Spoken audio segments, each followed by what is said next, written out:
তোমাদের আজকে আমার স্টাইলে ডিমের ডালনা করে দেখাবো। তো প্রথমে আমি ডিম সিদ্ধ করে নিয়েছি আর আলুগুলো ডুমো ডুমো করে কেটে তার মধ্যে হলুদ আর নুন মাখিয়ে নিচ্ছি। তারপর সর্ষের তেলে একে একে ডিমগুলোকে ভালো করে এপিট ওপিট করে ব্রাউন কালার করে ভেজে নিচ্ছি।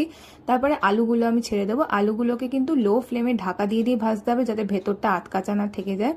তারপর আমি টমেটো, লঙ্কা, আদা, পেঁয়াজ, রসুন ভালো করে মিক্সার গ্রাইন্ডারে ব্লেন্ড করে নিচ্ছি। একটা সুন্দর পেস্ট তৈরি হবে। তারপর ওই পেস্টটাকে সাইডে রেখে আমি যে আলুগুলো ভাজছিলাম সেই আলুগুলোকে তুলে নিচ্ছি। তারপর কড়াইতে গোটা গরম মশলা আর একটু চিনি দিয়ে দিচ্ছি যাতে কালারটা ভালো আসে রান্নায়। তারপর সেই পেস্টটা দিয়ে দিচ্ছি যেটা আগে বানিয়েছিলাম। তার মধ্যে নুন, হলুদ, লঙ্কা, জিরে, ধনে, কাশ্মীরি লাল লঙ্কার গুঁড়ো দিয়ে ভালো করে কষিয়ে নিচ্ছি।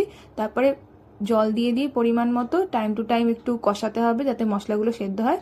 তারপর আলু আর ডিমগুলোকে দিয়ে দিলাম, করে ঢাকা দিয়ে দিয়ে ভালো করে রান্না করতে থাকবো। তারপর যে একটু হয়ে হয়ে আসবে তখন গরম মশলা ছড়িয়ে দিয়ে ভালো করে নাড়িয়ে নিয়ে রেডি।